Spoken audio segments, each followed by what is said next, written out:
Hello साथियों, नमस्कार। आप सभी लोगों का स्वागत है एसपी शुक्ला एजुकेट में।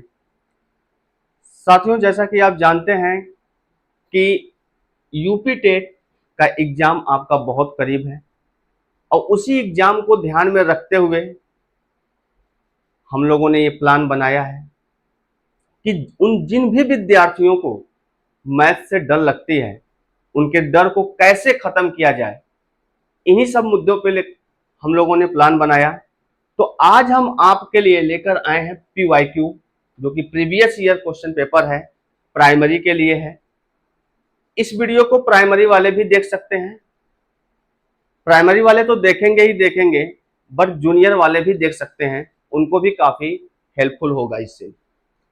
इसके बाद जो प्लानिंग है हमारी, टोटल 30 लेक्चर हम लेंगे आपके लिए, जिसमें पूरी की पूरी मैथ खत्म हो जाएगी। आज इस वीडियो के माध्यम से आप समझेंगे कि सवाल को कैसे टैकल किया जाएगा और एग्जाम हॉल में कैसे प्रेशर को हम हैंडल कर सकते हैं। तो इन सब मुद्दों पे हम लोग आज डिस्कस करेंगे। साथियों, जैसे आपको बता दें कि यहाँ पे जो कुछ भी हम लोग सीखेंगे वो कॉन्सेप्ट सीखेंगे और बेस सीखेंगे। जहां बहुत जरूरत पड़ेगी वहीं पे हम लोग ट्रिक की बात करेंगे, क्योंकि एग्जाम हॉल में प्रेशर इतना होता है कि वहां पे ट्रिक्स बिल्कुल काम में नहीं आते हैं। बहुत इजी इजी क्वेश्चन भी वहां पे गलत हो जाते हैं। तो ऐसे में जितना ज्यादा बेस स्ट्रांग होगा आपका, उतना ही ज्यादा बेनिफिट आप ले पाएंगे एग्जाम हॉल में। जैसे तो चलिए हम लोग शुरू करते हैं। फिलहाल आज के पहले सवाल को अगर आप देखें तो क्वेश्चन कह रहा है कि यदि अवरोही क्रम में रखे गए आंकड़ों के दोनों छोरों से प्रेक्षण हटा दिए जाते हैं तो केंद्रीय प्रवृत्ति के कौन से मापक प्रभावित होते हैं। अब जिन भी विद्यार्थी का बेस स्ट्रांग है, माध्य, माध्यिका और बहुलक को उन्होंने अच्छे से पढ़ रखा है, उसके लिए ये क्वेश्चन बहुत ही इजी हो जाता है। तो फिलहाल अगर जब हम किसी भी डाटा को अवरोही क्रम में अरेंज करते हैं तो आप देखेंगे कि अगर हम फर्स्ट छोर और लास्ट छोर से दो संख्याओं को हटाएंगे तो कहीं ना कहीं इनके औसत पे प्रभाव पड़ेगा। और औसत का मतलब क्या होता है दोस्तों? औसत औसत का मतलब होता है माध्य। तो कहीं ना कहीं माध्य पर प्रभाव पड़ेगा। और जब इन दोनों छोरों, इधर बीच में संख्याएं लगी हुई हैं, जब इनको हम हटा देंगे तो बीच वाली संख्या कौन सी होगी उस पर भी प्रभाव पड़ेगा। अब बीच वाली संख्या को दोस्तों बोलते हैं माध्यक। क्या बोलते हैं? माध्यक। लेकिन अगर हम बात करें बहुलक के बारे में तो बहुलक क्या होता है कि जो संख्या ज्यादा बार आई होती है उसी को हम बहुलक कहते हैं। तो अगर हम इस साइड से संख्याओं को हटा भी दें और अवरोही क्रम में हम अरेंज किए हुए हैं तो बहुलक पर कोई प्रभाव नहीं पड़ेगा। तो इसलिए हमारा जो इसमें ऑप्शन होगा तो मेरे भाई क्या होगा? माध्य और माध्यक। माध्य और माध्यक। केंद्रीय प्रवृत्ति में कौन से मापक प्रभावित होंगे? तो माध्य और माध्यक प्रभावित होंगे, बहुलक प्रभावित नहीं होगा। क्या ये बात क्लियर है? चलिए नेक्स्ट क्वेश्चन की अगर हम लोग बात करें, कर 5 सेंटीमीटर भुजा वाले एक घन के सभी फलकों पर रंग लगाया जाता है। यदि इसे 1 सेंटीमीटर क्यूब वाले घनों में काटा जाता है तो 1 सेंटीमीटर क्यूब वाले कितने घनों में केवल एक ही फलक पर रंग होगा? जैसा कि आप जानते हैं, अगर हम लोग घन की बात करें तो एक घन में टोटल कितने सरफेस होते हैं। घन को अगर हम लोग बनाएं तो कुछ इस तरीके से बना सकते हैं यहाँ पे, लेकिन हम आपको बहुत ही इजी वे में इसको समझाना चाहेंगे। बस आप एक बार समझ लीजिए कि घन की आकृति कैसी होती है। ये है भैया आपकी घन की आकृति। क्लियर है? लेकिन इस घन में आप देखेंगे तो टोटल 6 सरफेस होते हैं। तो अगर हम एक सरफेस की अगर हम बात करें तो ये तो घन की आकृति है। इस तरीके से टोटल आपके पास 6 सरफेस होंगे। इस 5 सेंटीमीटर को एक एक सेंटीमीटर में काट लिया गया है।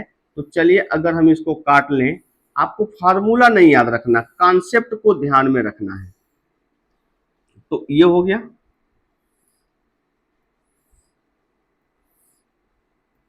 ये हो गया। तो इसको हम 5 बराबर भागों में हमने डिवाइड कर लिया। अब यहां पे देखेंगे कि जब इसको कलर किया जाएगा मेरे भाई, जब भी कलर किया जाएगा और हमसे पूछा है कि केवल एक ही फलक पर रंग होगा, कितने घनों में केवल एक ही फलक पर रंग होगा, तो इसी तरीके से टोटल अपने पास 6 फलक होंगे। तो ये वाला जो फलक है कहीं ना कहीं इसके साइड वाला है, तो दूसरा वाला भी यहाँ पे जो घन होगा, जो कटा होगा, दूसरा वाला भी कलर हो जाएगा। यानी कि साइड के सभी को हम छोड़ दें तो बीच वाले को ले लें, 1 2 3 4 5 6 7 8 9। यानी कि यहाँ जो 9 जो आपको जो दिखाई दे रहे हैं, जो 9 घन दिखाई दे रहे हैं, इन 9 घनों में सिर्फ और सिर्फ एक पे कलर होगा। बाकी ये जो साइड वाले हैं तो उसके बगल वाले में भी कलर हो जाएगा, तो ये दो दो कलर वाले हो जाएंगे। तो ये 9 कलर होगा, 9 पे सिर्फ एक एक कलर होंगे। इसी प्रकार से टोटल कितने सरफेस हैं अपने पास, तो आप बोलेंगे जी 6 सरफेस हैं। तो 9 गुणे 6 कितना हो जाएगा मेरे भाई, 54। तो 54 इसका करेक्ट आंसर होगा, जो कि एक फलक पे होंगे। क्या ये बात क्लियर है? ठीक है। अगर हम आपसे पूछें कि कितने ऐसे फलक होंगे जिनमें 2 कलर किया जा सकता है, कितने ऐसे फलक होंगे, कितने ऐसे क्यूब होगा, यानी कि कितने ऐसा घन होगा, कितने ऐसे छोटे घन होंगे जिसमें 3 कलर होंगे, जिसमें 2 कलर होंगे, जिसमें कोई भी कलर नहीं होगा। तो इन सवाल का जवाब आप कमेंट बॉक्स में जरूर बताएंगे। क्वेश्चन नंबर 3 है कि पंचभुज के अंतःकोणों का योग ज्ञात कीजिए। मेरे भाई समझिएगा इसको, पंचभुज के अंतःकोणों का योग। तो इसका क्या होता है, कोई भी अगर अगर हम आपसे पूछे, इसका मान लीजिए आपको नहीं याद है, लेकिन त्रिभुज के अंतःकोणों का योग लगभग सारे लोगों को पता है। त्रिभुज के अंतःकोणों का योग दोस्तों कितना होता है, तो आप बोलेंगे जी गुरुजी 180 होता है। चतुर्भुज के अंतःकोणों का योग क्या होता है अगर हम आपसे बात करें, तो आप बोलेंगे गुरुजी 360 होता है।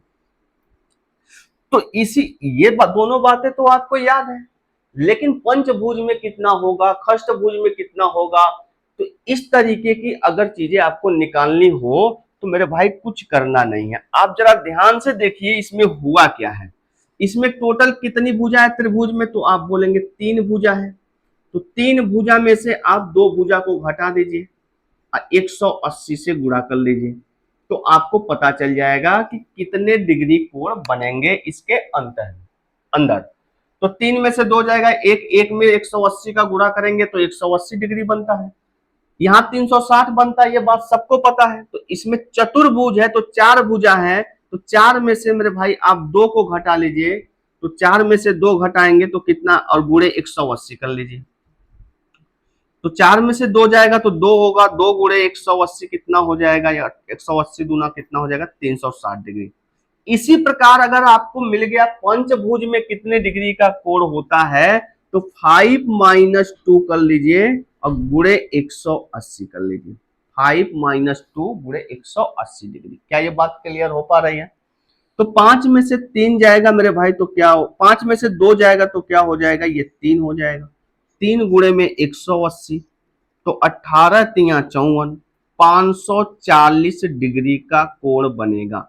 तो इसका करेक्ट आंसर होगा मेरे भाई ऑप्शन नंबर ए, 540 डिग्री। अगर आपसे पूछा जा रहा है खष्टभुज में कितने डिग्री का कोण बनेगा, तो 6 माइनस 2 कर लीजिए, 6 माइनस 2 गुणे 180 अंश। तो 6 में से 2 जाएगा मेरे भाई, क्या आएगा, 4 आएगा। 4 गुणे में 180 करेंगे तो 18 चौक 72, 720 डिग्री का कोण बनेगा। क्या यहां तक कोई दिक्कत है किसी को? यहां तक सारी बातें क्लियर है? चलिए नेक्स्ट क्वेश्चन को अगर हम लोग देखें,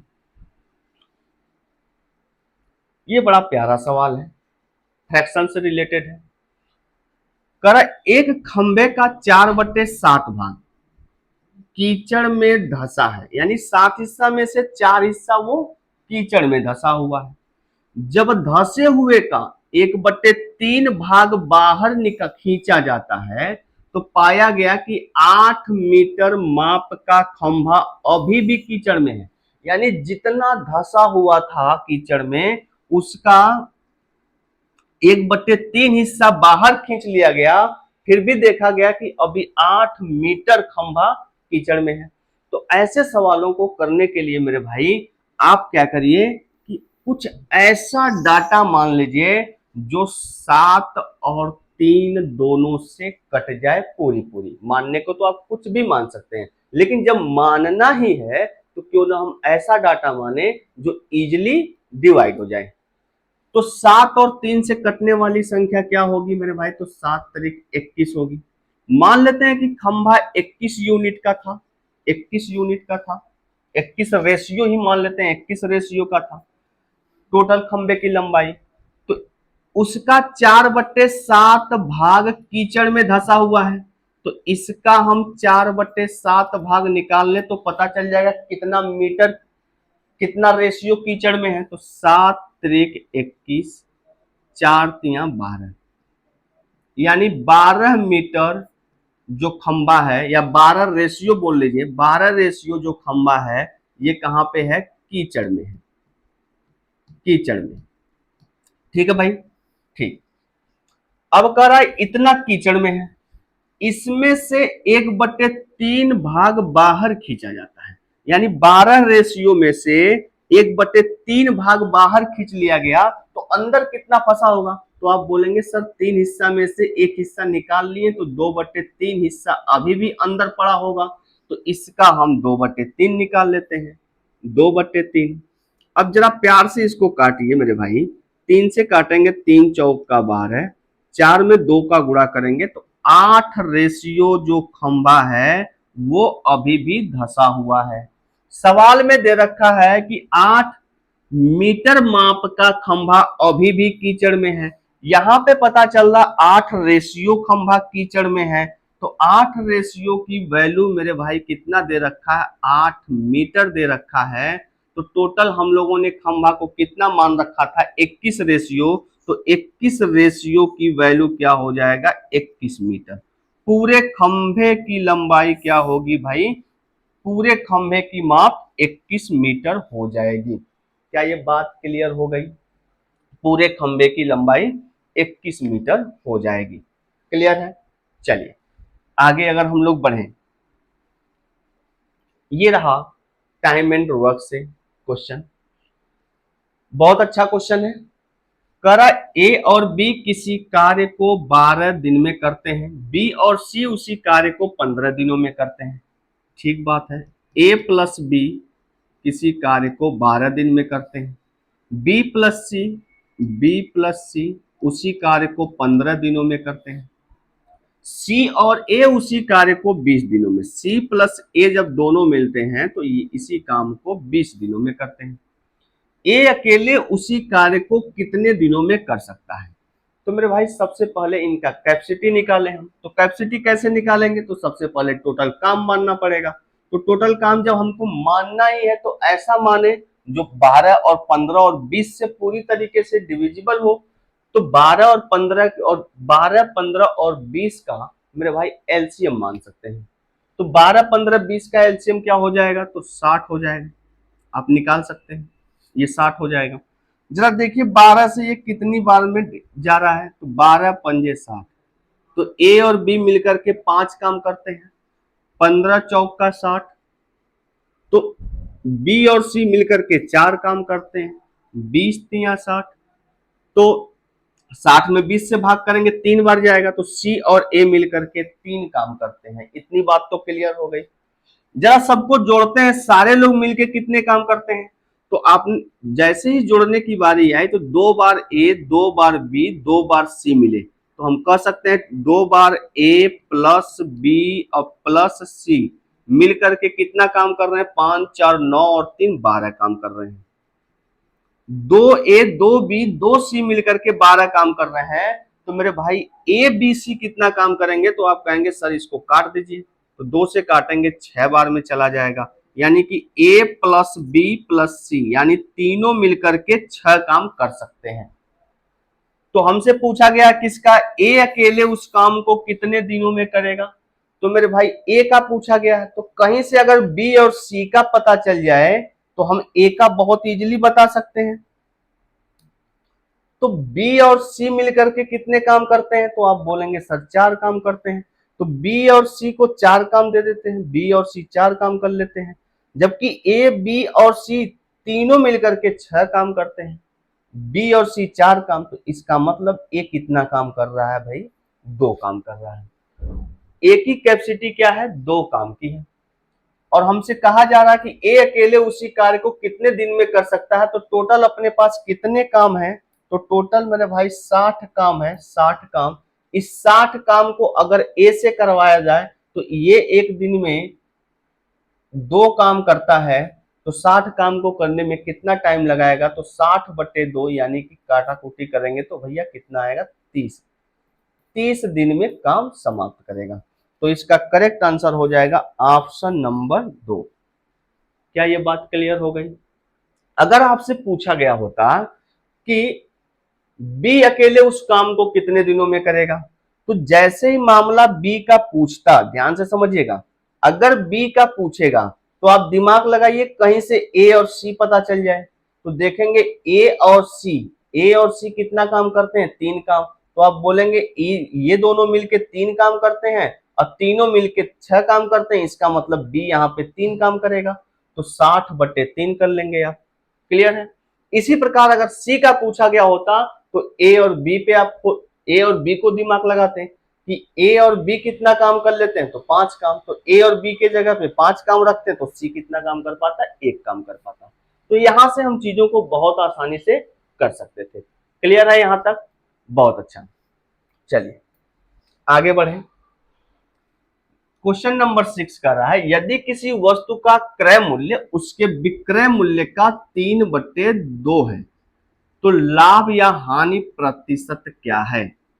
देखिए बेसिकली इस सवाल को करने के लिए आप ओरली कर सकते हैं, लेकिन एक बार समझते हैं कॉन्सेप्ट को। कह रहा किसी वस्तु का क्रय मूल्य उसके विक्रय मूल्य का 3/2 है, यानी कि भैया जो क्रय मूल्य है ये क्या है, विक्रय मूल्य के 3/2 है। तो विक्रय मूल्य का 3/2 हमने निकाल दिया, तो क्या मिल जाएगा, आपका क्रय मूल्य मिल जाएगा। तो अब देखिए इसमें करना क्या है, आपको क्रय मूल्य को यहीं पे रहने देते हैं, विक्रय मूल्य को मेरे भाई इसको नीचे बुलाइए, विक्रय मूल्य को नीचे बुलाइए। तो इधर क्या बचेगा अपने पास, 3/2। यानी कि क्रय मूल्य कितना हो गया, क्रय मूल्य अगर 3 रुपया है तो विक्रय मूल्य कितना होगा, 2 रुपया है। 3 रुपए में चीजें खरीदी गई और 2 रुपए में बेची गई, इस हिसाब से तो नुकसान हो गया। नुकसान कितने का हुआ, 1 रुपए का हुआ। पूंजी कितने की लगी थी, 3 रुपए की। तो 100 पर कितना, परसेंटेज वैल्यू पूछा तो हमेशा 100 से गुणा करेंगे, तो 100 से गुणा करेंगे परसेंटेज में बदल जाएगा। क्लियर है। तो 1/3 गुणे 100, अब 100 में जब 3 से भाग करेंगे तो 33 सही 1/3% आ जाएगा। 33 सही 1/3% हानि हो रहा है ना, 3 रुपया में चीजें खरीद के 2 रुपए में बेची गई हैं, तो 33 सही 1/3% की हानि होगी। ऑप्शन नंबर 3 करेक्ट आंसर है। क्या यहां तक बातें क्लियर है। आप चाहते हैं तो ये काम ओरल कर सकते थे, ओरल कैसे करेंगे इस बात को समझिए। जिसका नाम पहले होता है, मेरे भाई ध्यान से समझिएगा, जिसका नाम पहले होता है उसका डाटा ऊपर होता है, जिसका नाम बाद में होगा उसका डाटा नीचे होगा। बस इतनी सी बात आपको याद रखनी है। अगर याद है तो आप कह सकते हैं कि क्रय मूल्य 3 रुपया है, विक्रय मूल्य 2 रुपया है, इस हिसाब से 3 रुपए में खरीद के 2 रुपए में बेचा गया, तो 1 रुपए का नुकसान हुआ, कितने से, 3 से। तो 100 पर कितना, 1/3 की, मतलब 1/3 का वैल्यू क्या होता है, 33 सही 1/3% हानि। क्या ये बात क्लियर है। तो आप ऐसे कर सकते हैं, लेकिन कॉन्सेप्ट आपका जितना स्ट्रांग होगा ना उतना ही एग्जाम में आपको बेनिफिट मिलेगी, क्योंकि बेस स्ट्रांग होना चाहिए भाई। किसी भी बिल्डिंग का बेस जितना स्ट्रांग होता है वो बिल्डिंग उतना ही टिकाऊ होती है। तो बेस को आप मजबूत करिए, बहुत ज्यादा ट्रिक को ध्यान में मत रखिए, क्योंकि एग्जाम अभी तो मजा आएगा, लेकिन एग्जाम हॉल में वो चीजें आपको सुकून नहीं देगी। ठीक है, चलिए अब देखिए ये प्यारा सा क्वेश्चन, कर संख्या को 12 से भाग देने पर शेषफल क्या है। इसको हर एक विद्यार्थी कर सकता है। देखिए इसमें करना क्या है, आप लिख लीजिए, सिंपली भाग कर लीजिए। 12, 10 और 12 को मेरे भाई 12 से भाग कर लीजिए। एक बार में जाएगा तो 12 होगा, यहां से एक उतर गया तो 0 बढ़ेगा, फिर 0 उतरेगा, फिर एक उतरा तो 2 बार यहाँ पे 0 बढ़ा। फिर यहाँ पे देखेंगे 12 वाट है 96, तो यहाँ पे कितना बचा मेरे भाई, तो यहाँ पे बच जाएगा आपका 5। फिर 2 को उतार लीजिए, 12 चौक 48, तो यहाँ पे कितना 52 में से 48 जाएगा तो 4 शेष बचेगा। ये काम तो हर एक विद्यार्थी कर सकते थे, इसमें कोई दिक्कत की बात नहीं थी। इसका option number A correct answer होगा। आगे बढ़ते हैं हम लोग। ये देखिए यूनिट डिजिट पूछ रखा है, कह रहा है इस संख्या के गुणनफल में इकाई अंक क्या होगा। इकाई अंक मेरे भाई कैसे निकालते हैं, जब इकाई अंक पूछा तो इकाई अंक को ही पकड़ के काम करेंगे हम लोग। यहाँ पे जरा देखिएगा ध्यान से, इस संख्या के लिए इकाई अंक ये है, इस संख्या के लिए इकाई अंक ये है, इसके लिए ये है, इसके लिए एक, तो इन्हीं सबको हम आपस में गुणा कर देंगे। 8 में 6 का गुणा करेंगे मेरे भाई क्या होगा, 8 6 48, 48 का 8, पूरा नहीं लिखेंगे 48, 48 का यूनिट डिजिट क्या होगा 8 होगा। फिर 8 9 72, 72 में यूनिट डिजिट क्या होगा 72 होगा, तो यूनिट डिजिट 2 होगा। फिर 2 में 2 का गुणा करेंगे तो मेरे भाई क्या आ जाएगा 4, तो इस पूरे गुणनफल का इकाई अंक क्या होगा 4 होगा। तो इसका भी पहला ऑप्शन मेरे भाई करेक्ट हो जाएगा। क्लियर है, चलिए बहुत अच्छा।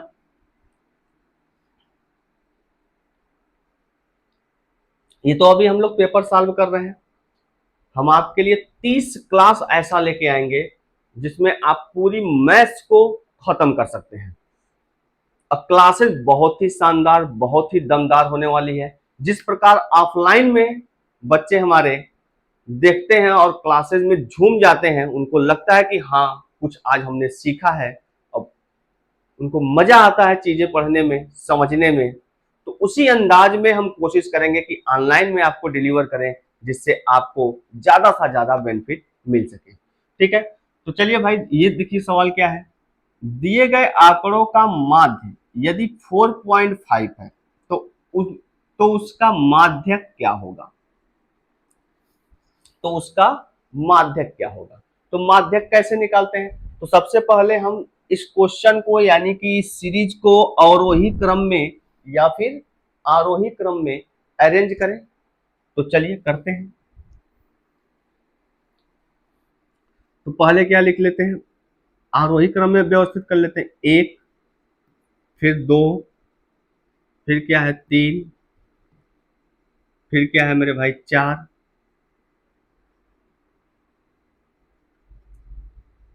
फिर क्या है 5 है, यहां भी 5 है, फिर क्या है 6 नहीं है, 7 है, 2 बार, 2 बार 7 आ गया, फिर क्या है 8 है, फिर मेरे भाई ये 8 आ गया, अब फिर क्या है ये x। तो x का मान तो पहले निकालना पड़ेगा, तब तो हम इनको अरेंज करेंगे। ठीक है, तो x का मान कैसे निकालेंगे, क्योंकि माध्य दिया है, माध्य 4.5, यानी कि माध्य का मतलब क्या होता है, अभी कुछ टाइम पहले हमने बताया औसत होता है। औसत दे रखा है मेरे भाई 4.5 है, तो कुल कितनी संख्याएं ये काउंट कर लें, तो 1 2 3 4 5 6 7 8 9 10। तो औसत बराबर क्या होता है दोस्तों, जरा ये बता दीजिए। तो आप कहेंगे सर औसत बराबर होता है कुल योग अपान कुल संख्या, कुल योग अपान कुल संख्या, ये होता है। तो यहां पे हमको औसत पता है, औसत पता है, औसत कितना 4.5 बराबर कुल योग निकालना है, कुल संख्या कितनी है 10 है, तो कुल योग मान लेते हैं, कुल योग अपान 10। तो 10 का गुणा अगर इधर कर लें मेरे दोस्त, ध्यान से समझिए, 10 का गुणा इधर कर लें तो ये क्या हो जाएगा 45। तो कुल योग अगर हम बात करें, कुल योग कितना होगा, तो आप बोलेंगे सर 45 होगा, कुल योग 45 होगा। तो उसका माध्यक पूछा है, जरा देखिए इन सब का योग कितना हो रहा, अगर 45 हो गया तो बात सही है। तो चलिए जोड़ते हैं, तो वहां से x की वैल्यू हम इजिली निकाल सकते हैं। देखिए 7 और 7 14 और एक 15, 15 5 20, 5 25, 25 और ये 8 और 2 10, 25 10 आपका हो गया 35, 35 और 4 39, 39 और 3 42। तो ये हो जाएगा आपका 42 और टोटल होना चाहिए 45। तो 42 है टोटल, कुल योग 45 है, इन सब का 42 है, तो इसका मतलब कि ये कितना होगा मेरे दोस्त, 3 होगा। क्लियर बात है, ये 3 होगा। तो यहाँ पे हम अरेंज करते हैं 3 को, 3 यहाँ पे रखना पड़ेगा, 1 2 ये 3 और ये 3। अब इसी में हमें क्या निकालना है, माध्यक निकालना है, यानी माध्यिका निकालना है। तो माध्यिका कैसे निकालेंगे मेरे दोस्त, उसमें भी आपको दिमाग बिल्कुल भी नहीं लगाना है। यहां से समझिए, टोटल कितनी संख्याएं 10 हैं, तो 4 संख्याएं इधर से काउंट कर लीजिए, 4 संख्याएं इधर से काउंट कर लीजिए, यही 2 संख्या बीच की होंगी तो इन्हीं को जोड़ करके 2 से भाग कर लीजिए। अगर कोई संख्या अकेले बीच में आ गई तो वही माध्यक होगा, अगर अकेले बीच में नहीं आ रही है तो उन्हीं दोनों को जोड़ करके 2 से भाग करिए। तो 4 और 5 जोड़ेंगे तो 9 होगा, 9 को 2 से भाग करेंगे मेरे भाई तो क्या आ जाएगा, 4.5 आ जाएगा इसका माध्यक। तो माध्यक भी क्या होगा दोस्तों, 4.5। क्या ये बात क्लियर हो गई? चलिए, यहां तक किसी को कोई दिक्कत है? क्या यहां तक किसी को कोई दिक्कत है? ये बात एकदम क्लियर है? चलिए, बहुत अच्छा लग रहा है। ये देखिए, करा सांख्यिकी में विवरण का विश्लेषण नामक विधि का मूल श्रेय है। देखिए भाई, ये सब सवाल रटने वाले हैं, ये आपको रटना ही पड़ेगा। तो इसका करेक्ट आंसर होगा आर ए फिशर को, आर ए फिशर को। आगे बढ़ते हैं, ये देखिए त्रिभुज से लिया गया है कि त्रिभुज ए बी सी के मध्य बिंदु क्रमशः डी ई और एफ है, तो निम्न में से कौन सा कथन सत्य है? ए त्रिभुज ए बी और सी है, कौन सा कथन सत्य है? इनके मध्य बिंदु हैं, ये डी ई और एफ मध्य बिंदु हैं। तो ये बात ध्यान रखिएगा, ये एक प्रमेय है। अगर त्रिभुज के तीनों मध्य बिंदुओं को आपस में मिला दिया जाए तो उसका जो क्षेत्रफल होगा 4 बराबर भागों में बट जाएगा। चाहे कोई भी त्रिभुज हो, कोई भी त्रिभुज हो, अगर उनके मध्य बिंदुओं को आपस में मिला दिया जाए तो उसका क्षेत्रफल 4 बराबर भागों में बट जाएगा। तो किसी एक का क्षेत्रफल अगर हमें निकालना होगा तो हम कहेंगे इसमें से किसी एक का जो क्षेत्रफल होगा वो ए बी सी के क्षेत्रफल का 1/4 होगा। जैसे अगर हम आपसे पूछें कि रेड वाले त्रिभुज का क्षेत्रफल क्या होगा, इस रेड वाले त्रिभुज का क्षेत्रफल क्या होगा, तो आप बोलेंगे सर पूरा ए बी और सी, यानी ये जो बड़े वाले त्रिभुज है उस त्रिभुज का 1/4 होगा। 4 हिस्सा में से 1 हिस्सा इसका भी क्षेत्रफल मिलेगा। तो किसी भी एक का भी पूछ सकते हैं। अगर हम आपसे पूछें कि ये बताइए कि इस वाले त्रिभुज का क्षेत्रफल क्या होगा, इस वाले का, तो आप बोलेंगे कि पूरे त्रिभुज के क्षेत्रफल का 1/4 ये भी है, 1/4 ये भी है, 1/4 ये भी है। तो अब देखिए जरा ऑप्शन क्या कर रहा है, करा कि त्रिभुज डी ई और एफ का जो क्षेत्रफल है 1/4 है त्रिभुज ए बी सी के, ए बी सी के, बिल्कुल बात सही है। तो इसका ऑप्शन नंबर ए क्या होगा, करेक्ट आंसर हो जाएगा। क्या ये बात क्लियर हो गई? बहुत प्यारा सवाल था। आइए,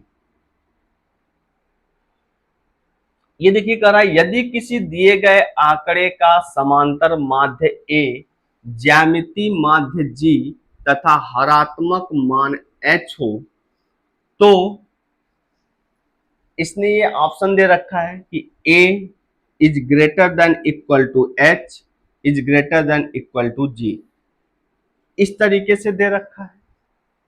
तो ऐसे में मेरे भाई अगर आपको कॉन्सेप्ट याद है तो आप इसको बहुत इजीली कर सकते थे, ठीक है। तो मान लेते कोई भी दो नंबर लेकर के हम ट्राई करते हैं, जैसे 9 और 16 ले लिए, तो 9 और 16 का समांतर माध्य क्या होगा, तो समांतर माध्य का मतलब एवरेज निकाल लीजिए। तो 16 और 9 को जोड़िए, 16 और 9 कितना हो जाएगा मेरे भाई, 25 हो जाएगा। 25 को 2 से भाग करेंगे तो ये आ जाएगा आपका 12.5। कैसे निकालते हैं, इन दोनों को जोड़ के 2 से भाग, तो ए निकल जाएगा आपका, ये ए है। अगर आपको गुणोत्तर माध्य निकालना है तो अंडर रूट में ए भी होगा, तो 9 गुणे 16 अंडर रूट में हो जाएगा, तो 9 को बाहर करेंगे तो कितना आ जाएगा 3, और 16 को बाहर करेंगे तो 4 हो जाएगा, तो 3 गुणे 4 कितना आ जाएगा, ये 12 आ जाएगा। यहां तक बात क्लियर हो गई। तो आपने देखा कि 12.5 इसका आ रहा था, इसका आ रहा है कितना, 12 आ रहा है। तो हरात्मक माध्य क्या होता है, तो 2ab upon a plus B होता है, ये समझ लीजिए कि औसत होता है इस तरीके का, ठीक है। तो 2ab upon a plus B, ये फार्मूला आप पढ़े होंगे जब स्पीड टाइम एंड डिस्टेंस में, स्पीड टाइम एंड डिस्टेंस में ये फार्मूला पढ़े होंगे आप, ठीक है। तो बस वही याद रखिए। तो 2ab upon a plus B, तो 2 गुणे कितना हो जाएगा, ये 9 गुणे 16 अपॉन, तो 16 और 9 कितना हो जाएगा, 25 हो जाएगा। तो इसको भाग करेंगे तो ये भी वैल्यू हम देख पा रहे हैं छोटा आएगा, तो इसका मतलब बड़ा कौन है, ए है, फिर उसके बाद जी है, फिर उसके बाद क्या आएगा, एच आएगा। तो कभी ऐसा भी सिचुएशन हो सकता है कि बड़ा और बराबर हो सकते हैं ये लोग, तो ये वाला ऑप्शन सही हो जाएगा, कौन सा, ए जी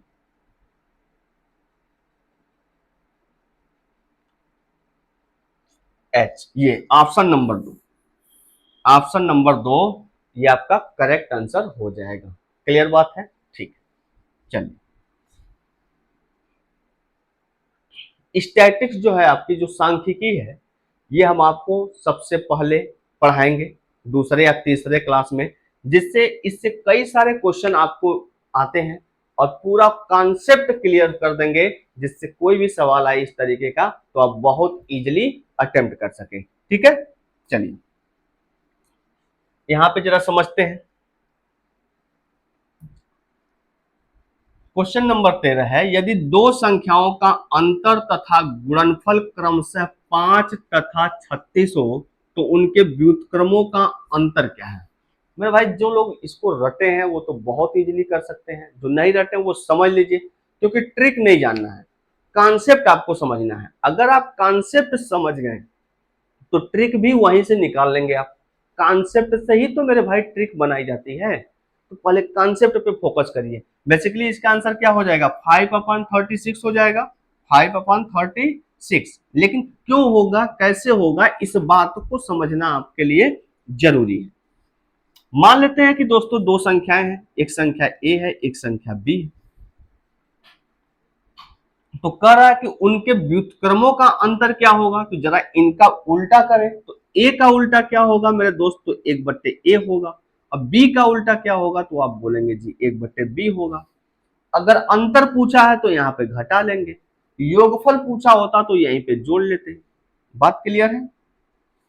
तो अभी अंतर पूछा है, तो अब एलसीएम की विधि से आप क्या करते हैं, ए और बी, ये एलसीएम होगा, ए से ए कट जाएगा तो बचेगा क्या भाई, बी बचेगा, या फिर ऐसे डायरेक्ट बी यहाँ पे आ जाएगा और ए यहाँ पे आ जाएगा, तो यही तो बनेगा। तो आपने देखा कि हमको क्या चाहिए, b माइनस ए चाहिए, यानी कि इन दोनों संख्याओं का अंतर चाहिए और इन दोनों संख्याओं का गुणनफल चाहिए। अब क्वेश्चन में दे रखा है कि उन दोनों संख्याओं का अंतर तथा गुणनफल क्रमशः 5 तथा 36 है। तो अंतर कितना है भैया, 5 है, गुणनफल कितना है, 36 है। तो 5/36 इसका करेक्ट आंसर हो जाएगा। क्लियर बात है, 5/36 ऑप्शन नंबर 4। अगर योगफल दिया होता हमारे सवाल में और व्युत्क्रमों का योगफल पूछा होता तो भी हम यही काम करते, तो यहाँ पे प्लस हो जाता और तो योग को ऊपर लिखते और गुणनफल को नीचे लिखते। क्या ये बात क्लियर है? तो आप ये भी बात याद रख सकते हैं कि जब व्युत्क्रमों का अंतर या योगफल पूछे तो अंतर या योग को ऊपर लिखते हैं, अंतर या फिर योग को ऊपर लिखते हैं और नीचे में क्या लिखते हैं भाई? गुणनफल लिखते हैं, गुणनफल लिखते हैं। तो ये बातें याद रख सकते हैं, लेकिन कॉन्सेप्ट को समझना आपके लिए बहुत जरूरी था। क्लियर है यहां तक? चलिए आगे बढ़ते हैं। किसी भाई को कोई दिक्कत है क्या? चलिए आप कमेंट बॉक्स में कमेंट जरूर करिएगा। करा 20वीं सदी के ख्याति प्राप्त भारतीय गणितीय प्रतिभामान कौन थे? इनको कौन नहीं जानता है? तो कौन थे भैया? रामानुजन, श्रीनिवास रामानुजन। ये 20वीं शताब्दी के बहुत ही बड़े गणितज्ञ थे। ठीक है, चलिए अब यहां पे समझते हैं। ये आपके क्षेत्रफल और आयतन से संबंधित एक क्वेश्चन देखने को मिला कि किसी कमरे की चारों दीवारों का क्षेत्रफल 660 मीटर स्क्वायर है तथा कमरे की चौड़ाई की दोगुनी है, तथा कमरे की चौड़ाई की दोगुनी, यदि कमरे की ऊंचाई 11 मीटर है तो उसकी छत का क्षेत्रफल है। ठीक है, क्या है ये बातें पूछी जा रही है। तो यहाँ पे थोड़ा सा length of the room is double is the breadth. अच्छा, लेंथ जो है तथा कमरे की चौड़ाई की दोगुनी है। यहाँ पे देखिए थोड़ा सा हिंदी में मिस्टेक है, तो इसको देख लेते हैं। The area of the four wall of a room is 660 metre square and the length of the room is double its breadth, यानी कि चौड़ाई की दोगुनी है। जो भैया लंबाई है, length of the room is double its breath, चौड़ाई की दोगुनी है। अगर ये x होगा तो लंबाई क्या होगा? 2x होगा। अगर चौड़ाई x होगा तो लंबाई 2x होगा। और कोई भी दीवार है, ऐसे समझते हैं दीवार है, तो चारों दीवारों का क्षेत्रफल अगर आपको निकालना है तो कैसे निकालेंगे? तो एक बार लंबाई के साथ ऊंचाई को लेंगे और एक बार चौड़ाई के साथ ऊंचाई को लेंगे। अगर आप किसी कमरे में बैठे हो तो जस्ट इमेजिन करिए कि अगर हमको दीवार का क्षेत्रफल निकालना है तो क्या करेंगे? तो एक बार लंबाई के साथ ऊंचाई को काउंट करेंगे और एक बार चौड़ाई के साथ ऊंचाई को काउंट करेंगे, उसी का डबल कर लेंगे, क्योंकि जो क्षेत्रफल इस साइड के दीवार का होगा जस्ट उसके अपोजिट वाले का भी वही होगा। अगर इस साइड के दीवार का जो होगा उसके अपोजिट वही होगा। क्यों? क्योंकि ये एक कमरा है। ठीक है, ठीक है, कमरा है। तो अब यहां पे समझते हैं चारों दीवारों का क्षेत्रफल अगर हमें निकालना है तो कैसे निकालेंगे? एक बार लंबाई के साथ ऊंचाई और एक बार चौड़ाई के साथ ऊंचाई का डबल करते हैं। लंबाई के साथ ऊंचाई, ऊंचाई कितनी है? 11 मीटर, तो 2x गुणे 11 अब प्लस x गुणे 11। इसी का अगर हम डबल कर दें तो चारों दीवारों का क्षेत्रफल मिल जाएगा, और चारों दीवारों का क्षेत्रफल कितना दे रखा है? 660। तो बराबर कितना हो जाएगा मेरे भाई? 660 हो जाएगा। क्लियर है यहां तक? अब जरा देखिएगा, 11 इसमें भी है, 11 इसमें भी है, तो 11 दोनों जगहों पे, तो 11 कॉमन ले सकते हैं। तो जैसे 11 कॉमन लेंगे तो इसको हम डिवाइड कर लेते हैं। तो पहले 11 यहाँ से भी कैंसिल, यहाँ से भी कैंसिल। सपोज करिए हमने कॉमन ले ही लिया, तो कॉमन ले लिया तो 11 से इसको काट देते हैं, 11 6 का 66, 60 होगा। फिर 2 से इसको काट दें तो ये कितना आ जाएगा? 30। तो यहाँ पे देखिए 2x प्लस x क्या हुआ? 3x। 3x की वैल्यू मेरे भाई कितना आ जाएगा? 30 होगा। तो x की वैल्यू कितना हो जाएगा मेरे दोस्त? 10। 3 से इसको डिवाइड करेंगे 10 बार में, तो x का मान कितना हो गया? 10 हो गया। तो हमसे क्या पूछा है? यदि कमरे की ऊंचाई 11 मीटर है तो उसकी छत का क्षेत्रफल क्या होगा? और छत का जो क्षेत्रफल होगा मेरे दोस्त, वो फर्श का भी क्षेत्रफल के बराबर होगा। जो छत का क्षेत्रफल है वो फर्श के क्षेत्रफल के बराबर है। अब फर्श का क्षेत्रफल कैसे निकालते हैं? लंबाई गुणे चौड़ाई से। तो लंबाई कितनी है आपकी?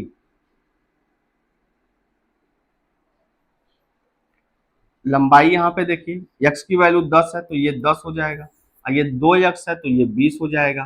तो लंबाई गुणे चौड़ाई, तो 20 गुणे 10 कितना हो जाएगा, 200।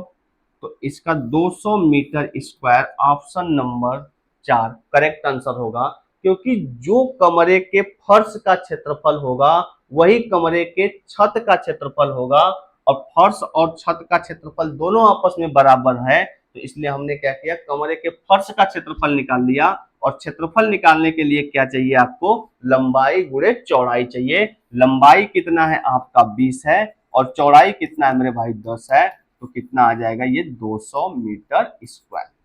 क्लियर है, चलिए बहुत अच्छा, आगे बढ़ते हैं। क्वेश्चन नंबर 16, करा का महत्तम समापवर्तक है। देखिए जब भी कहीं बटे में इस तरह की चीजें दे और महत्तम समापवर्तक पूछे, तो ऊपर वाले का आप मौसा निकाल दीजिए भैया, इसका मौसा निकाल लीजिए ऊपर वाले का, और नीचे वाले का लस है।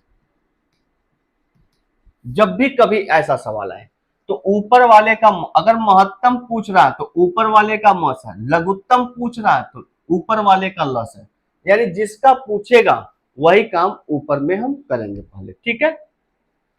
चलिए, तो ऊपर वाले का यहाँ पे मौसा निकालते हैं।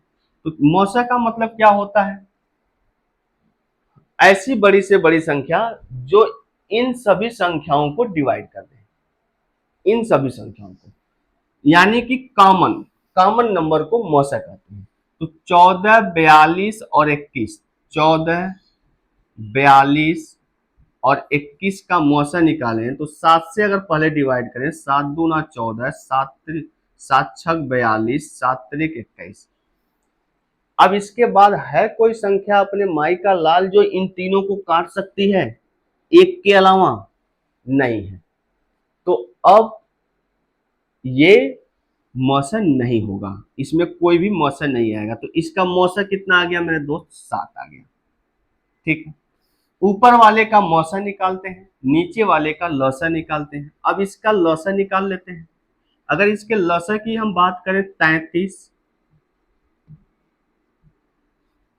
कलर थोड़ा सा चेंज करते हैं, 33, 55 और 22। देखिए लौसा निकालते समय एक बात ध्यान रखिएगा, ये जरूरी नहीं है कि हम 2 से काटना शुरू करें, फिर 3 से काटना शुरू करें, फिर इस तरह से काटें, नहीं, बिल्कुल नहीं। अगर आपको दिखाई दे रहा है कि ऐसी भी कोई संख्या जो सबको काट दे रही है, तो पहले उसी से काट के उसको छोटा बना लीजिए। तो हमने देखा कि ये 11 का टेबल है, तो 11 का टेबल है तो पहले 11 से काट लेते हैं। 11 तिया 33, 11 पंजे 55, 11 दूना 22।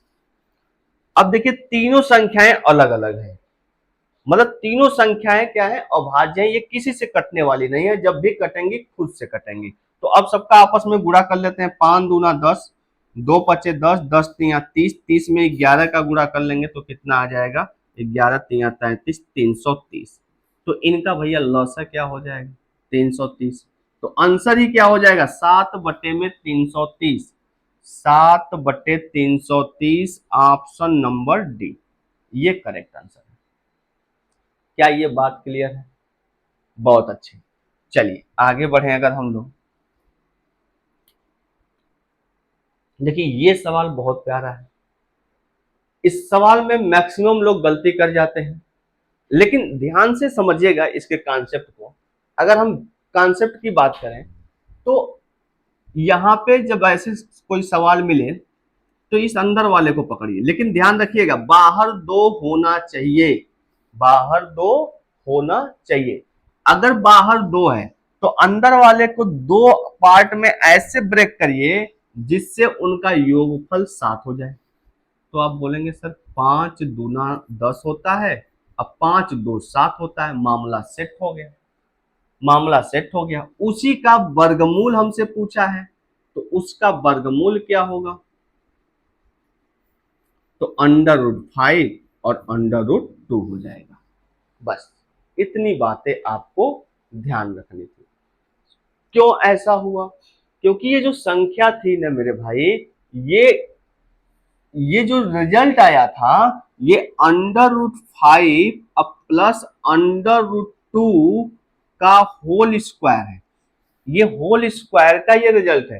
तो अगर √5 प्लस √2 को बाहर अगर हम वर्गमूल निकाल देंगे, तो वर्गमूल निकालेंगे तो ये चीजें कड़ी में आ जाएंगी। अंडर रूट, तो अंडर रूट में कोई संख्या अगर 2 बार है तो उसको हम बाहर क्या कर सकते हैं, एक बार निकाल सकते हैं। तो बाहर हमने निकाल दिया।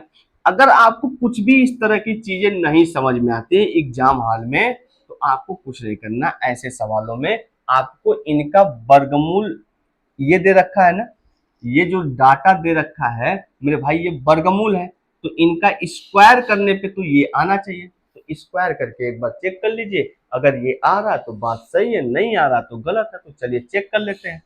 तो a प्लस बी का होल स्क्वायर कितने लोगों को याद है, एक बार कमेंट बॉक्स में कमेंट जरूर कर दीजिए। तो a प्लस बी का होल स्क्वायर क्या होता है भाई, एक बार लिख भी देते हैं, a square plus B square plus 2ab। तो चलिए एक बार इसका स्क्वायर करेंगे तो 2 का स्क्वायर 4 होगा। कड़ी में 5 का स्क्वायर करेंगे तो कड़ी हट जाएगी, 5 होगा। तो 5 4 9, तो ये पहले आ जा रहा तो नहीं होगा, हमको चाहिए कितना, 7 चाहिए, तो ये नहीं होगा। फिर इसी प्रकार दूसरे ऑप्शन को आप चेक कर लीजिए। तो ये 2 का स्क्वायर, कड़ी में 2 का स्क्वायर 2 ही होगा, कड़ी में 5 का स्क्वायर 5 ही होगा, प्लस कड़ी हट जाएगी। फिर उसके बाद क्या होगा, 2ab, तो 2 गुणे कड़ी में 2 कड़ी में 5 कड़ी में 10 हो जाएगा। तो इनको जोड़ेंगे, 5 और 2 7 प्लस 2 कड़ी में 10। तो ये अगर आ रहा है तो ये हमारा ऑप्शन क्या है, सही है। तो बहुत इसमें दिमाग लगाने की जरूरत नहीं है, कहीं कहीं पे चीजें आप बेसिक तरीके से, बिल्कुल बचपन में जैसे आप करते थे उस तरीके से आप खेल सकते हैं, इसको चेक कर सकते हैं। ठीक है, चलिए इसको समझते हैं। ये भी एक क्वेश्चन आपको फिर से मिल गया क्षेत्रफल और आयतन से। तो क्षेत्रफल से है फिलहाल में, एक वर्ग और एक समबाहु त्रिभुज की एक भुजा उभयनिष्ठ, उभयनिष्ठ का मतलब क्या है, कॉमन है। यदि त्रिभुज की एक भुजा 4/3 सेंटीमीटर लंबी है तो बनने वाली आकृति का परिमाप क्या होगा। तो मेरे भाई इस सवाल में बिल्कुल भी दम नहीं है, अगर आप आकृति बना लिए तो ठीक है। तो कह रहा एक वर्ग है अपने पास, ठीक है भैया, एक वर्ग बना लेते हैं, ये वर्ग है। और एक समबाहु त्रिभुज है, एक भुजा उभयनिष्ठ है। तो एक जो समबाहु त्रिभुज का मतलब क्या होता है, जिसकी सारी भुजाएं बराबर हो। तो यहाँ पे जरा आप समझिए कि इसको हम एक इस तरह से त्रिभुज बना दिए जिनकी ये भुजाएं क्या है, कॉमन है। जब समबाहु त्रिभुज है तो एक बात तो क्लियर हो गया कि त्रिभुज की सभी भुजाएं क्या है, बराबर है। अब वर्ग की सभी भुजाएं भी आपस में क्या होती हैं, बराबर होती हैं। इसका मतलब कि जो त्रिभुज की भुजा है और वर्ग की भुजा सारे के सारे बराबर है। अब कह रहा है यदि त्रिभुज की एक भुजा 4/3 है, अगर ये वाली भुजा कोई भी एक 4/3 है तो ये भी 4/3, ये भी 4/3, ये भी 4/3, ये भी 4/3 होगा। तो बनने वाली आकृति का परिमाप क्या है। तो मेरे दोस्त परिमाप क्या होता है, बाहरी माप को ही परिमाप कहते हैं, बाहरी माप को परिमाप कहते हैं। तो 4/3, ये भी 4/3, ये भी 4/3 होगा, ये भी 4/3 होगा, ये भी 4/3 होगा। तो सबको जोड़ लीजिए, तो सबको जोड़ने से अच्छा है सबको गुणा कर लीजिए। तो 4/3 4/3 5 बार जोड़ने से अच्छा है, सॉरी 4/3 को 5 बार जोड़ने से अच्छा 5 से गुणा कर लेते हैं। तो 5 चौक का 20/3 हो जाएगा, ये हो जाएगा मेरे भाई क्या, 20/3। तो 20/3 को भी ऑप्शन में नहीं है तो ब्रेक करते हैं। तो 20 को जरा 20 में 3 से भाग लगाइए। देखिए जिनको भाग लगाने आती है वो तो ठीक है, नहीं आती तो इस तरह से लगाएंगे, 3 6 का 18, बचा कितना अपने पास 2, अब भाग नहीं जाएगी तो 6 को यही रहने दीजिए, जो नीचे है उठा के ऊपर रख दीजिए और जो इधर बचा है उसको नीचे रख दीजिए। तो 6 सही 2/3 सेंटीमीटर। तो ऑप्शन नंबर 4 करेक्ट आंसर होगा, 6 सही 2/3 सेंटीमीटर। क्लियर है यहाँ तक, कोई दिक्कत किसी को। चलिए फिर आगे बढ़ते हैं हम लोग। क्वेश्चन नंबर 19, करा निम्नलिखित में से कौन सी संख्या 99 से विभाजित नहीं है। अब देखिए मेरे दोस्त ये कितना प्यारा सवाल है। करा निम्नलिखित में से कौन सी संख्या 99 से विभाजित नहीं है। 99 से विभाजिता का नियम क्या होता है, ऐसी संख्या जो 9 और 11 से कटेगी वो 99 से कट जाएगी। तो हमको तो ये ढूंढना है कि कौन सी संख्या ऐसी है जो 9 से भी न कटती हो, 11 से भी न कटती हो। तो कहीं भी 9 और 11 में देखा जाए, देखिए निम्नलिखित में से कौन सी संख्या 99 से विभाजित नहीं है। तो इसको चेक कर लेते हैं हम लोग। अब चेक कैसे करेंगे मेरे भाई कि कौन सी संख्या 9 से कट रही है। तो 9 से विभाजिता का नियम चेक करते हैं। तो नहीं ढूंढना है तो पहले ये पकड़ ले कि कौन सी कट रही है। तो देखिए ये 7 और 2 9 ये खत्म, 6 3 9 खत्म, कट गया, 5 4 9 खत्म, ये भी 9 से कट गया। पहले 9 से ही चेक कर लेते हैं। ये 9 खत्म हो गया, 6 3 9 खत्म, 4 2 6 और एक 7, ये नहीं कट रहा है। देखिए 9 से ये तो कैंसिल हो गया, 6 3 9 ये भी 9 से कट जाएगा, 4 2 6 और एक 7 ये नहीं कटेगा। तो अब आगे चेक करने की जरूरत भी नहीं थी। तो आप ऑप्शन नंबर बी क्लिक करके आगे बढ़ जाते हैं कि भैया ये जो संख्या जब 9 से नहीं कट रही है तो 99 से भी नहीं कटेगी। आगे चेक कर लेते हैं एक बार अपने संतुष्टि के लिए। तो ये देखिए 7 और 2 9 कटेगा, 9 कटेगा, 5 3 8 1 9 कटेगा, 5 4 9 कटेगा, 4 3 7 2 9 कटेगा, ये भी कैंसिल। यानी ऑप्शन नंबर बी इसका करेक्ट आंसर होगा। अगर हमारे ऑप्शन में दो दो ऑप्शन ऐसे कटते हैं कि 9 से दो दो ऑप्शन करते हैं तो फिर उस केस में हम 11 का डिविजिबिलिटी लगा के चेक कर लेते हैं। ठीक है, चलिए क्वेश्चन नंबर 20, पाई क्या है। तो पाई क्या है, एक अपरिमेय संख्या है, ये बात सब लोग जानते हैं, इरेशनल नंबर है। तो चलिए आगे बढ़ते हैं। अब जरा इसको समझते हैं। ये भी बहुत प्यारा सवाल था, बहुत ही उलझाऊ सवाल है। अगर इसको जरा भी आप ध्यान से नहीं देखेंगे तो आप इसमें भटक सकते हैं। करा 10 के पावर 3, ये 10 के पावर 3 x बराबर दे रखा है मेरे दोस्त 125, और आपसे पूछ रहा है 10 के पावर -2x का मान क्या होगा। तो सबसे पहले इसको पकड़िए, -2x है तो इसको क्या लिख सकते हैं आप, -2x है तो क्या लिख सकते हैं, 1/10 के पावर 2x लिख सकते हैं। ध्यान से समझिए, अगर 1/a है, -3 है तो ऊपर जाएगा तो क्या हो जाएगा, a की पावर 3 हो जाएगा। अगर ऊपर में ही माइनस है कि a-3 है तो ये नीचे आके क्या हो जाएगा, 1/a के पावर 3 हो जाएगा। क्लियर। तो इसी प्रकार हमने देखा कि भैया ये 1/10 के पावर 2x है। ठीक है, अब जरा यहाँ पे बताइए 125 को क्या लिख सकते हैं, 125 को लिख सकते हैं ना 5 के पावर 3। 125 को क्या लिख सकते हैं, 5 के पावर 3। तो 10x की वैल्यू, 10 के पावर 3x की वैल्यू क्या है, 5 के पावर 3 है। 3x का मतलब क्या है, पावर 3। तो 2x का मतलब क्या हो जाएगा, यहाँ पे पावर 2 हो जाएगा, 1/5 के पावर 2। तो इसका आंसर क्या हो जाएगा, 1/25। बस यही कंपेयर ही करना था। तो 1/25 इसका करेक्ट आंसर होगा ऑप्शन नंबर ए। क्लियर है, option number A is the right answer. आगे बढ़िए। करा 16,075 को किसी संख्या से भाग देने पर भागफल 167 तथा शेषफल 43 प्राप्त होता है तो भाजक क्या होगा। ठीक है, ये तो बहुत बेसिक सा सवाल है कि इतने को किसी संख्या से भाग देने पे भागफल 167 प्राप्त होता है। किसी संख्या से हम भाग कर रहे हैं, ठीक है, तो भागफल 167 मिल रहा है। मान लेते हैं कि भागफल, जैसे ये जो संख्या है इतने को 16,075 को हम किसी भी संख्या से भाग कर रहे हैं तो रिजल्ट क्या आ रहा है, 167 आ रहा है। और शेषफल क्या आ रहा है भैया, शेषफल आ रहा है आपका 43 शेष है। अगर हमें ये संख्या चाहिए, संख्या, तो आप क्या करेंगे, तो आप बोलेंगे सर इन दोनों को आपस में गुणा करके इसको जोड़ लीजिए, 167 गुणे एक्स, 167 गुणे एक्स अब प्लस 43, ये बराबर होना चाहिए 16,075 के।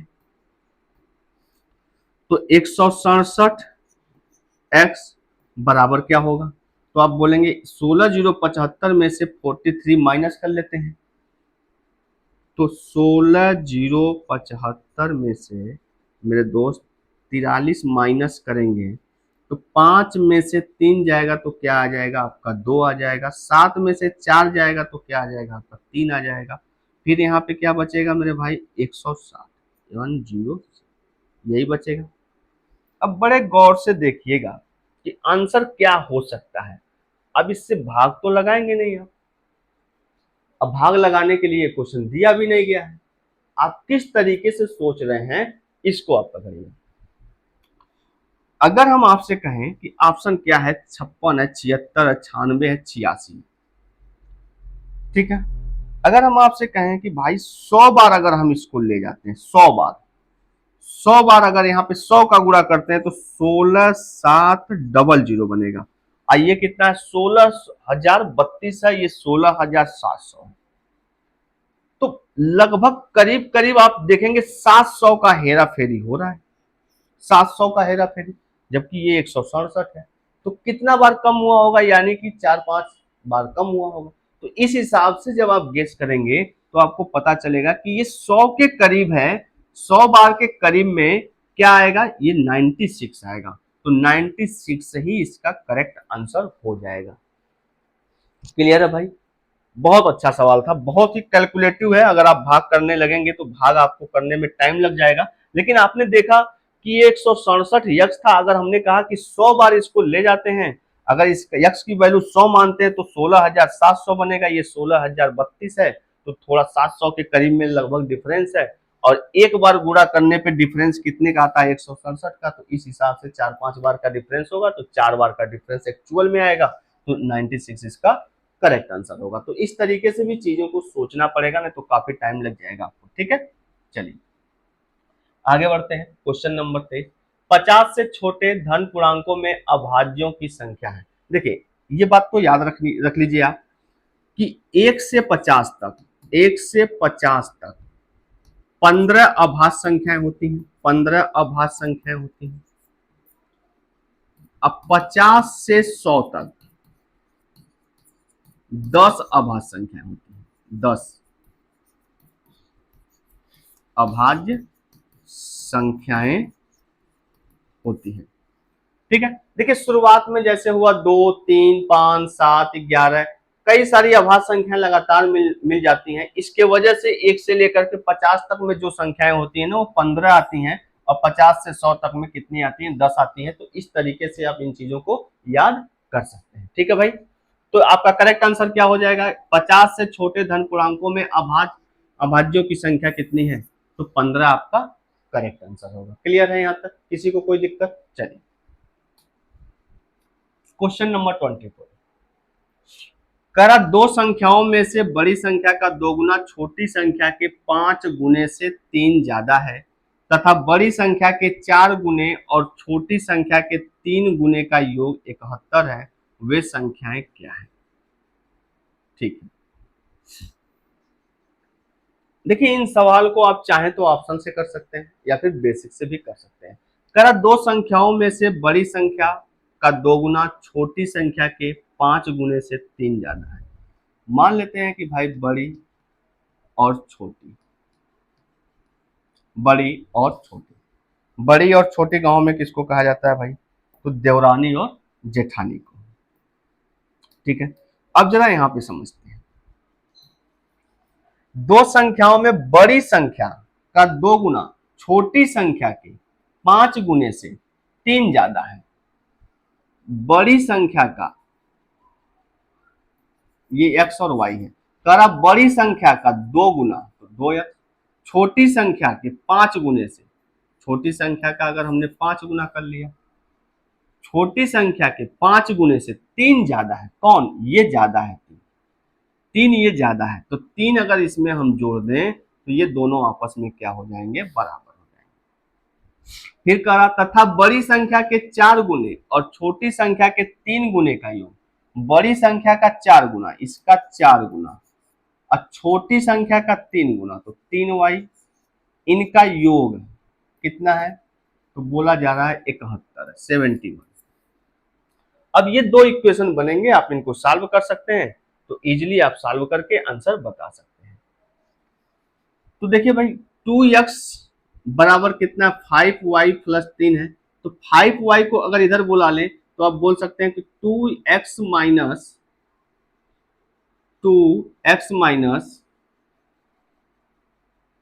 यहां पे जरा समझिएगा,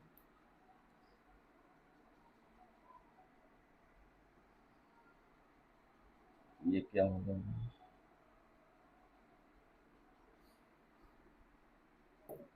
ठीक है, तो चलिए यहीं पे लिख लेते हैं 2x माइनस 5y बराबर किसके हो जाएगा, 3 के। अब जरा यहाँ पे देखिएगा,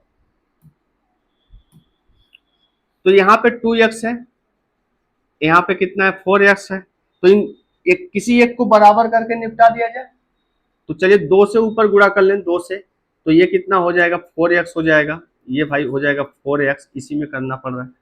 फिर ये कितना हो जाएगा, 10y माइनस 10y, फिर ये कितना हो जाएगा, 6 हो जाएगा। अब देखिए समीकरण 1 में से समीकरण 2 को अगर हम लोग घटा दें, समीकरण 1 में से समीकरण 2 को अगर हम लोग घटाएं, तो ये माइनस होगा, ये माइनस होगा, ये माइनस होगा, तो ये 10, ये तो कैंसिल हो जाएगा, 10 और 3 कितना हो जाएगा, -10 -3, तो -13y बराबर, ये 71, ये 71 है माइनस का, और ये प्लस का 6 है, तो 71 में से 6 चला जाएगा, तो कितना आ जाएगा, 65, -65 होगा, तो माइनस से माइनस कट जाएगा, 13 पंजे 65, तो y बराबर क्या आ जाएगा मेरे दोस्त, 65,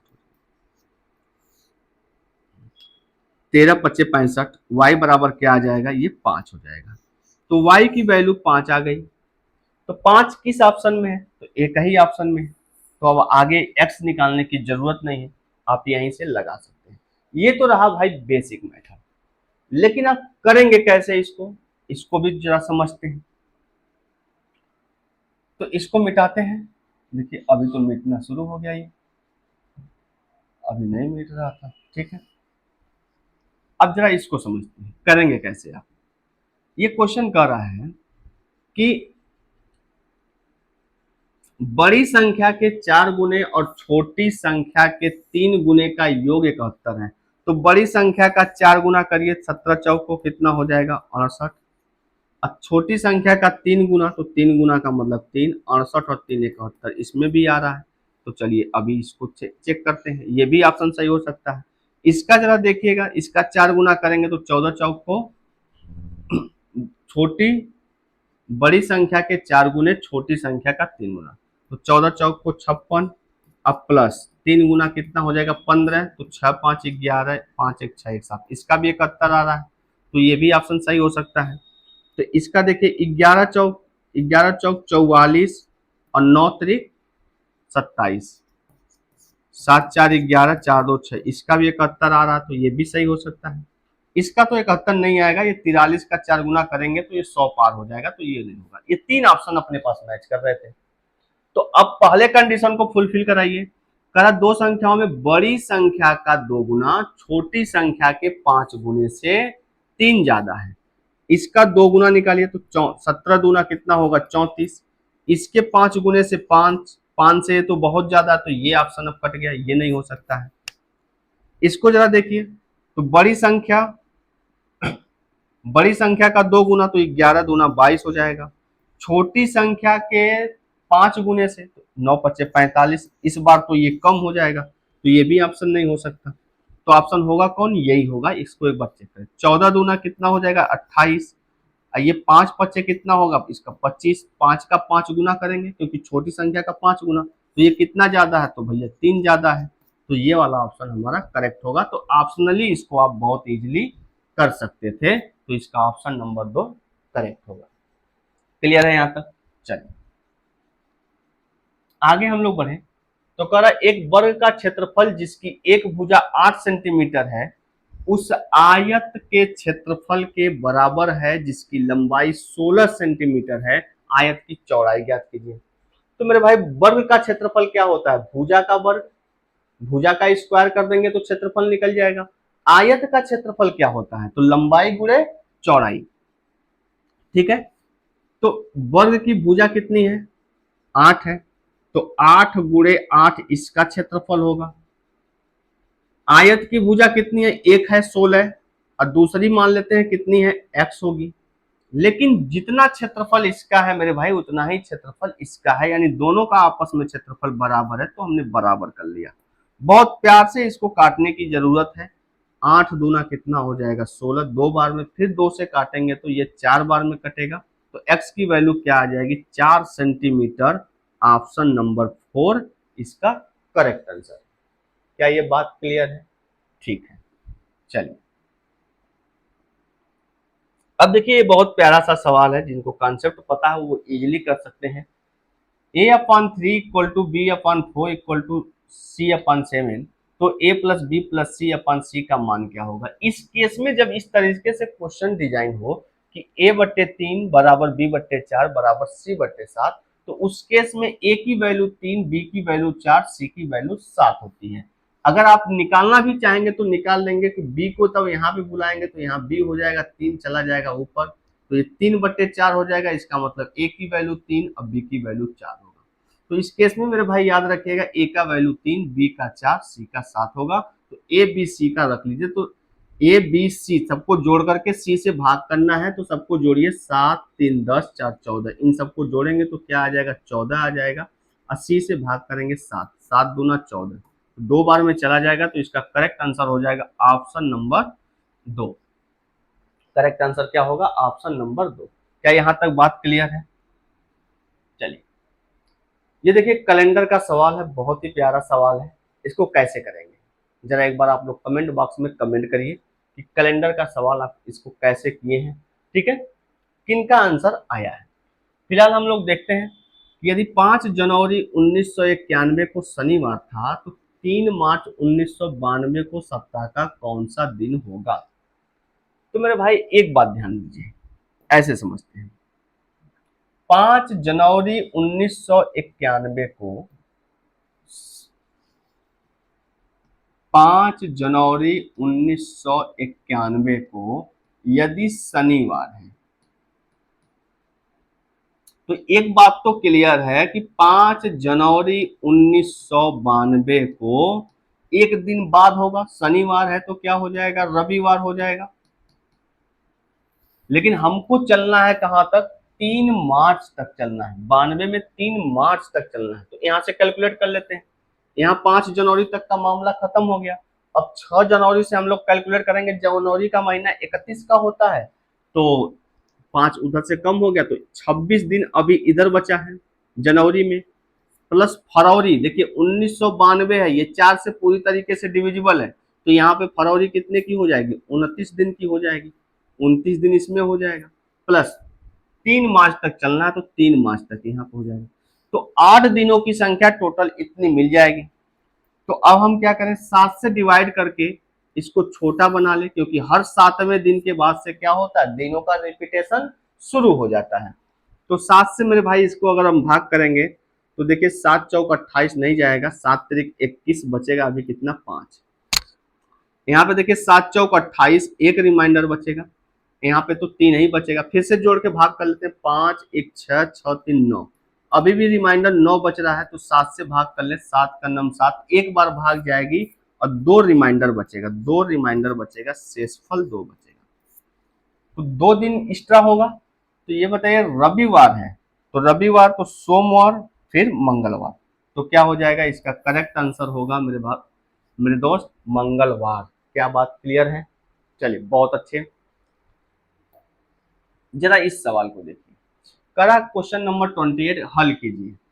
अभी हमने कुछ टाइम पहले आपको बताया कि अगर 1/a है और a के पास -3 है, तो ऊपर ले जाएंगे, ये क्या हो जाएगा? a की पावर 3 हो जाएगा। a की पावर 3 हो जाएगा, किसी को कोई दिक्कत नहीं है। तो उसी प्रकार आप देखेंगे कि 1/3 के पावर -3 है, तो ये क्या हो जाएगा, डायरेक्टली 3 के पावर 3 हो जाएगा, माइनस ये क्या हो जाएगा, 4 के पावर 2 हो जाएगा, और डिवाइड बाई ये तो कोष्टक में हो गया, देखिए ये दोनों कोष्टक में हो गए, मझले कोष्टक में कर लेते हैं, फिर भागा क्या हो जाएगा, 4 के पावर 3 हो जाएगा। चलिए 3 त्रिक का 9 त्रिक 27 हो जाएगा, 27 में से 16 चला जाएगा और डिवाइड हो जाएगा किससे, 4 चौक का 16, 4 का क्यूब कितना होता है 64 से, तो 27 में से 16 जाएगा तो कितना होगा, 7 में से 6 जाएगा 1 होगा और 11 हो जाएगा, 11/64। तो मेरे दोस्त इसका करेक्ट आंसर क्या हो जाएगा, 11/64, ऑप्शन नंबर डी, यानी कि 4। क्या यहाँ तक बातें क्लियर है? चलिए अगर हम लोग आगे बढ़े कि एक त्रिभुज की रचना करने के लिए संभव भुजाएं हैं, बहुत प्यारा क्वेश्चन है, एकदम कॉन्सेप्चुअल क्वेश्चन है। तो एक त्रिभुज की रचना तभी हो पाती है मेरे भाई कि जब किन्हीं भी दो भुजाओं का योग तीसरी भुजा से ज्यादा आ जाए, किन्हीं भी दो भुजाओं का, जैसे त्रिभुज में टोटल 3 भुजाएं होती हैं, ए बी और सी, ए बी और सी, इनमें से किन्हीं दो भुजाओं का, चाहे इन दोनों का, चाहे इन दोनों का और इन दोनों का, सारी प्रॉपर्टी चेक करनी पड़ेगी, इन सब का, किन्हीं भी दो भुजाओं का योग जो होगा तीसरी भुजा से बड़ी होनी चाहिए, हमेशा किन्हीं भी दो भुजा को उठाएंगे तो तीसरी से ज्यादा आना ही चाहिए। ठीक है, तो इसमें देखिए पहले इन दोनों भुजाओं को देखते हैं, 6 5 11 और 9 3 12, तो 11 और 1 12.2 हो जाएगा, ये इससे बड़ा है। ठीक है, बस हमको बड़ा चेक करना है, एग्जैक्ट पे नहीं कैलकुलेशन करेंगे। 5 4 9 और 6 9 6 15, तो ये 9 1 10 10.5 हो जाएगा और इससे बड़ा है। ठीक है, फिर इसको देखिए इन दोनों को, 6 4 10 और 6 3 9, 10.9 होगा और ये 5 इससे भी बड़ा, तो ये बात सही है। तो यही एक ऐसी प्रॉपर्टी है जो फुलफिल हो रहा है, बाकी आप देखेंगे तो नहीं हो पाएगा, तो इसलिए करेक्ट आंसर क्या होगा, ऑप्शन नंबर ए। क्लियर है? क्या ये बात समझ पाए? क्लियर? चलिए आगे बढ़े। ये लास्ट क्वेश्चन है आज का कि √3, √4 मूल 3 और √5 मूल 4 को आरोही क्रम में व्यवस्थित करिए। तो अगर इसका आरोही क्रम में आपको बनाना है तो सबसे आसान ये है कि जो इनके मूल है मेरे भाई, मूल, तो इसमें तो 2 मूल छुपा होता है, तो जितना इनका मूल है उनको हम क्या कर लेते हैं, कॉमन ले लेते हैं, उनको उनका हम एलसीएम निकाल लेते हैं। ठीक है, तो एलसीएम निकालते हैं, तो 4 3 और 2 का एलसीएम कितना हो जाएगा, 12 हो जाएगा, तो 12 हो जाएगा, यहाँ पे मूल 2 छुपा होता है, तो 2 से जरा इसको डिवाइड करिए तो क्या होगा, 6 बार में जाएगा, तो 3 के पावर 6 लिख लीजिए, जो भी डाटा अंदर है उसके पावर उसी को लगा लीजिए जितनी बार जाएगा। 3 से इसको डिवाइड करिए तो 4 बार जाएगा, तो 4 के पावर आप लिख लीजिए 4। 4 से डिवाइड करेंगे 12 को तो कितनी बार चला जाएगा, 4 3 12, तो 5 के पावर कितना हो जाएगा, 3 हो जाएगा। अब देख लीजिए इजिली इसको विस्तार करके, जो संख्या बड़ी होगी वो सबसे बड़ा होगा, जो छोटी होगी वो सबसे छोटी होगी। तो 3 के पावर 6 की वैल्यू कितनी हो जाएगी, तो 3 त्रिक का 9 त्रिक 27, 81, 729। 4 के पावर 4 की वैल्यू कितना होगा, 4 चौक का 16, चौक को 64, 64 चौक को कितना हो जाएगा, 256। 5 के पावर 3 का मतलब क्या होगा, 5 पचे 25, पचे 125। हमसे क्या कहा था, आरोही क्रम में व्यवस्थित करिए। आरोही क्रम का मतलब क्या होता है दोस्तों, बढ़ते हुए क्रम में चाहिए। तो बढ़ते हुए क्रम में देखा जाए तो पहले ये डाटा होना चाहिए, फिर ये होना चाहिए, फिर ये होना चाहिए, यानी इसी को उलट दें, इसी को हम उल्टा कर दें। तो √5 किसमें है, पहले ये है, फिर 4, फिर ये, तो ऑप्शन नंबर 2 इसका क्या होगा, करेक्ट आंसर हो जाएगा। यहां तक किसी को कोई दिक्कत? चलिए अगर वीडियो पसंद आई हो तो आप इसे लाइक कर दीजिए और बहुत ज्यादा से ज्यादा लोगों को शेयर कर दीजिए, क्योंकि इस चैनल के माध्यम से आपको कंप्लीट मैथ, सी सेट के लिए, यूपी टेट के लिए, सी सेट के लिए, यूपीपी के लिए कंप्लीट मैथ बिल्कुल फ्री में आपको प्रोवाइड कराया जाएगा। Thank you so much.